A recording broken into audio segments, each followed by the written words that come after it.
ಬಗ್ಗೆ ಕಾಳಜಿ ಇತ್ತು ಅಂದ್ರೆ ಕೇಂದ್ರ ಸರ್ಕಾರದಲ್ಲಿ ನೀವು 124 ರೂಪಾಯಿಯನ್ನ SC/ST ಕೊಟ್ಟು ತೋರಿಸ್ರೆ ಅವಾಗ ನೀವು ಗಂಡಸರು ಅಂತ ಹೇಳಿ ನಾವು ಹೇಳ್ಬೇಕಾಗ್ತದೆ.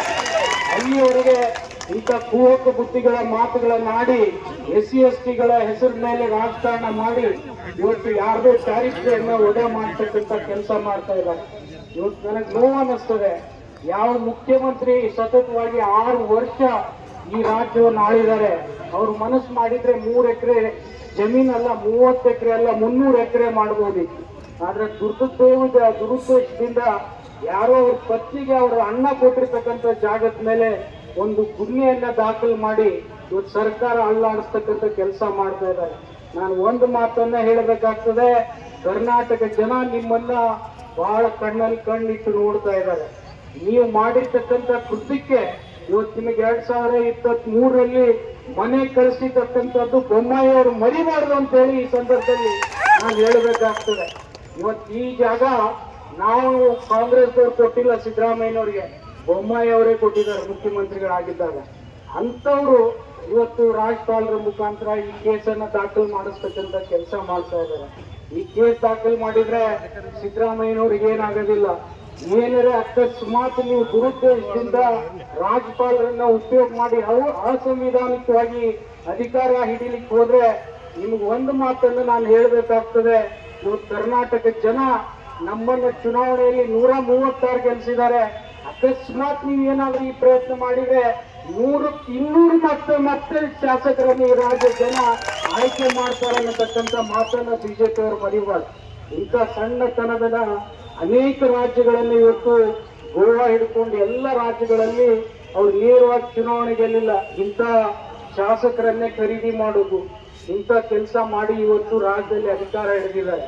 ಇವತ್ತೆಲ್ಲ ನಿಮಗೆ ಗೊತ್ತಿದೆ, ಮೊನ್ನೆ ನಡೆದಂತ ಲೋಕಸಭೆ ಚುನಾವಣೆಯಲ್ಲಿ ಏನ್ ಬಹಳ ಎದಿ ತಟ್ಟಿ ಹೇಳ್ಕೊಳ್ತಿದ್ರು, ಈ ಬಾರಿ ಇಸ್ ಬಾರ್ 400 ಪಾರ್ ಅಂತ ಹೇಳ್ತಿದ್ರು, ಅಬ್ಕಿ ಬಾರ್ 400 ಪಾರ್ ಅಂತ ಹೇಳ್ತಿದ್ರು. ಜನ 400 ಪಾರ್ ಅಲ್ಲ 240 ಬರ್ಬೇಕಾದ್ರೆ ಒದ್ದಾಡೋದ್ರು ಮೋದಿ ಅವರು.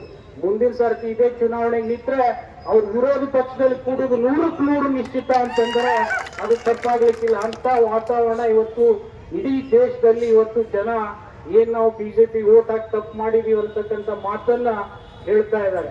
ಇನ್ನೊಂದು ನಾವು ಬಹಳ ಸಂತೋಷದ ಸಂಗತಿ ಏನಪ್ಪಾ ಅಂದ್ರೆ, ಬಿಜಾಪುರದವರೇ ಬಿಜೆಪಿ ಬೈತಾರೆ, ಬಿಜೆಪಿ ಅವರೇ ಬಿಜೆಪಿ ಬೈತಾರೆ, ನಾವು ಬೈದ್ ಬೇಕಾಗಿಲ್ಲ. ಆ ಎತ್ ಕೆರಿಗೆ ಹೇಳಿದ್ರೆ ಇದು ಕೋಣ ಕೆರಿಗೆ ಇಳಿಲಾಗತ್ತದೆ.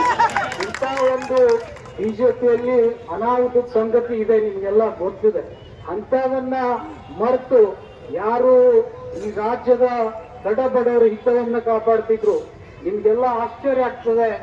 ಈ ರಾಜ್ಯದ 3 ಲಕ್ಷ ರೂಪಾಯಿ 3 ಲಕ್ಷ ಕೋಟಿ ಅನುದಾನದಲ್ಲಿ 56,000 ಕೋಟಿ ಹಣ ಜನಸಾಮಾನ್ಯರಲ್ಲಿ ವಿಶೇಷವಾಗಿ ತಾಯಂದ್ರಿಗೆ ಖರ್ಚು ಮಾಡಿರ್ತಕ್ಕಂಥ ಏಕೈಕ ಮುಖ್ಯಮಂತ್ರಿ ಈ ದೇಶದಲ್ಲಿ ಯಾರಾದ್ರಿದೆ ಅದು ಸನ್ಮಾನ್ಯ ಸಿದ್ದರಾಮಯ್ಯನವರು ಅಂತ ಹೇಳಿ ಹೇಳಬೇಕಾಗ್ತದೆ. ಅಂತವರ ವಿರುದ್ಧ ನಾವು ಈ ಹುನ್ನಾರವನ್ನ ನಡೆಸ್ತಾ ಇದ್ದೀವಿ.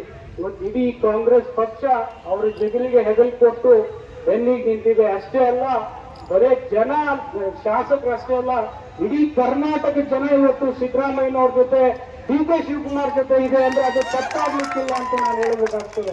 ಅಂತ ಒಂದು ಸಂಗತಿ ಇವತ್ತು ನಿಮ್ ಕಣ್ಣೆದ್ರಿಗೆ ಬಂದ್ರು ಕೂಡ ಕಣ್ಣು ಮುಚ್ಚಿ ಕುಂತು ರಾಜ್ಯಪಾಲರು ಪೂರ್ವಾಗ್ರಹ ಪೀಡಿತರಾಗಿದ್ದಾರೆ ಅಂದ್ರೆ ತಪ್ಪಾಗ್ಲಿಕ್ಕಿಲ್ಲ. ಅಬ್ರಾಹಿಂ ಕೊಟ್ಟಿರ್ತಕ್ಕಂಥ ಒಂದು ನೋಟಿಸ್ ಇದೆ. ಆ ನೋಟಿಸ್ ಬೆಳಿಗ್ಗೆ 12 ಗಂಟೆಗೆ ತಗೋತಾರೆ, ಸಂಜೆ 6 ಗಂಟೆಗೆ ಪುನಃ ಸಿದ್ದರಾಮಯ್ಯನವ್ರಿಗೆ ನೋಟಿಸ್ ಕೊಡ್ತಾರೆ. ಅಂದ್ರೆ ಯಾವ ಮಟ್ಟಕ್ಕೆ ರಾಜ್ಯಪಾಲರು ಪೂರ್ವಾಗ್ರಹ ಪೀಡಿತರಾಗಿದ್ದಾರಪ್ಪ ಅಂತಂದ್ರೆ, ಇವತ್ತು ಗಂಡ ಹೆಂಡತಿ ಜಗಳಾಡಿದ್ರು ಕೂಡ 2 ದಿವಸ ನ್ಯಾಯ ಮುಗಿಲಿಕ್ಕೆ ಹಿಡಿತದೆ. ಆದ್ರೆ ಇವರು ಅವ ತಂದು ಕೊಡೋ ಪುರುಷತ್ಗೆಲ್ಲ 24 ಗಂಟೆಯಲ್ಲಿ ಆ ನೋಟಿಸ್ ಕೂಡ ಜಾರಿ ಮಾಡಿದ್ದಾರೆ. ಇಂಥ ಒಂದು ಪೂರ್ವಾಗ್ರಹ ಪೀಡಿತ ರಾಜ್ಯಪಾಲರನ್ನ ನಾವು ಎಂದೂ ನೋಡಿಲ್ಲ. ನನ್ನ ಅಂದಾಜು ರಾಜ್ಯಪಾಲರಾಗಿರ್ತಕ್ಕಂಥವರು ಬಹಳ ನಿಷ್ಪಕ್ಷಪಾತವಾಗಿ ಸಂವಿಧಾನಬದ್ಧವಾಗಿ ಕೆಲಸ ಮಾಡಿರ್ತಾರೆ. ಆದ್ರೆ ಕರ್ನಾಟಕದ ಇತಿಹಾಸದಲ್ಲಿ ಇಂಥ ದುರ್ದೈವದ ರಾಜ್ಯಪಾಲ ಯಾರೂ ಬಂದಿಲ್ಲ ಅಂತಂದ್ರೆ ಅದು ತಪ್ಪಾಗ್ಲಿಕ್ಕಿಲ್ಲ ಅಂತ ನಾನು ಹೇಳಬೇಕಾಗ್ತದೆ. ಇಂಥ ಒಂದು ರಾಜ್ಯಪಾಲರ ಕ್ರಮವನ್ನು ಖಂಡಿಸಿ ಇವತ್ತು ಇಡೀ ಕರ್ನಾಟಕದ ಜನ ಮೂಲೆ ಮೂಲೆಯಲ್ಲಿ ಕೂಡ ಇವತ್ತು ಹೋರಾಟ ಮಾಡ್ತಾ ಇದ್ದಾರೆ. ಅಕಸ್ಮಾತ್ ರಾಜ್ಯಪಾಲರು ಈ ನೋಟಿಸನ್ನ ಹಿಂಪಡೆಯದೆ ಹೋದ್ರೆ ಕಾನೂನಿನ ಹೋರಾಟ ನಾವು ಮಾಡೇ ಮಾಡ್ತೀವಿ.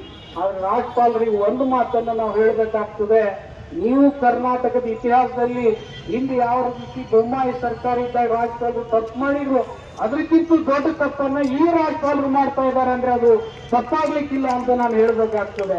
ಅಂತ ಸ್ಥಿತಿಗೆ ನಮ್ಮ ರಾಜ್ಯಪಾಲರು ಬರಬಾರ್ದು. ಏನು ಈ ನೋಟಿಸ್ ಕೊಟ್ಟಿದ್ದಾರೆ, ಆ ನೋಟಿಸ್ ಅನ್ನ ಹಿಂಪಡೆದು ಸಂವಿಧಾನಬದ್ಧವಾಗಿ ನ್ಯಾಯಯುತವಾಗಿ ಅವ್ರು ತನಿಖೆ ಮಾಡಿ ಅಕಸ್ಮಾತ್ ತನಿಖೆಯಲ್ಲಿ ಏನಾದ್ರೂ ಸಿದ್ಧ ಆದ್ರೆ ಕ್ರಮ ಕೈಗೊಳ್ಳಿ, ನಾವು ಬೇಡ ಅನ್ನೋದಿಲ್ಲ.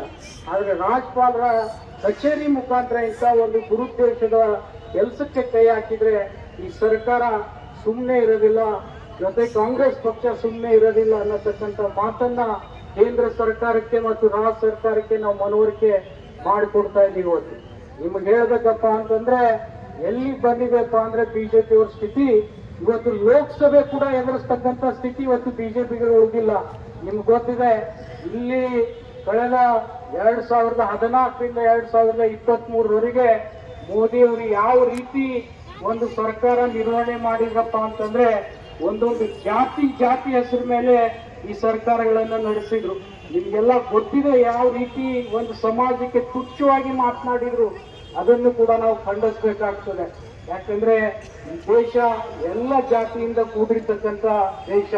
ಇದರಲ್ಲಿ ಹುಳಿ ಹಿಡಿತಕ್ಕಂಥ ಕೆಲಸ ಕಳೆದ 10 ವರ್ಷ ನೀವು ಮಾಡಿರೋದ್ರಿಂದನೇ ಇವತ್ತೇನು ರಾಮನ ಹೆಸರು ಹೇಳ್ತಿದ್ರಿ, ಆ ರಾಮನ ಊರಿನಲ್ಲೇ ಇವತ್ತು ಬಿಜೆಪಿಯನ್ನ ಸೋಲಿಸಿದ್ದಾರೆ ಅಂದ್ರೆ ಅದು ತಪ್ಪಾಗ್ಲಿಕ್ಕಿಲ್ಲ ಅಂತೇಳಿ ನಾವು ಹೇಳಬೇಕಾಗ್ತದೆ. ಅಂತ ಒಂದು ವಾತಾವರಣ ಇವತ್ತು ದೇಶದಲ್ಲಿ ಸೃಷ್ಟಿ ಆಗ್ತಾ ಇದೆ. ಇದನ್ನ ನಾವು ಎಚ್ಚೆತ್ತುಕೊಂಡು ನಿರ್ವಹಣೆ ಮಾಡದೆ ಹೋದ್ರೆ ಖಂಡಿತ ನಿಮಗೆ ನಾಳೆ 2029ರಲ್ಲಿ ಜನ ಅಂತೂ ನಿಮ್ಮನ್ನು ಮನೆಗೆ ಕಳಿಸ್ತಾರೆ. ಅದ್ರಾಗ ಎರಡು ಮಾತಿಲ್ಲ. ಈಗಾಗಲೇ ನೀವು 330ರಿಂದ ಎಲ್ಲಿಗೆ ಬಂದಿರ ಅನ್ನೋದು ಗೊತ್ತಾಗಿದೆ. ಈ ಎಲ್ಲ ಸ್ಥಿತಿಯನ್ನ ಮನವರಿಕೆ ಮಾಡಿಕೊಂಡು ಬಿಜೆಪಿಯವರು ಈ ರಾಜ್ಯಪಾಲರನ್ನ ದುರುಪಯೋಗ ಮಾಡಿಕೊಳ್ಳದೆ ಬಹಳ ಕಾನೂನುಬದ್ಧವಾಗಿ ನಿರ್ವಹಣೆ ಮಾಡ್ಬೇಕಂತೇಳಿ ತಾವೆಲ್ಲ ಇಲ್ಲಿ ಸೇರಿ ಇವತ್ತು ಸರ್ಕಾರಕ್ಕೆ, ಕೇಂದ್ರ ಸರ್ಕಾರಕ್ಕೆ, ರಾಜ್ಯಪಾಲರಿಗೆ ಒಂದು ಸೂಚನೆಯನ್ನು ಕೊಟ್ಟಿದ್ದೀರಿ.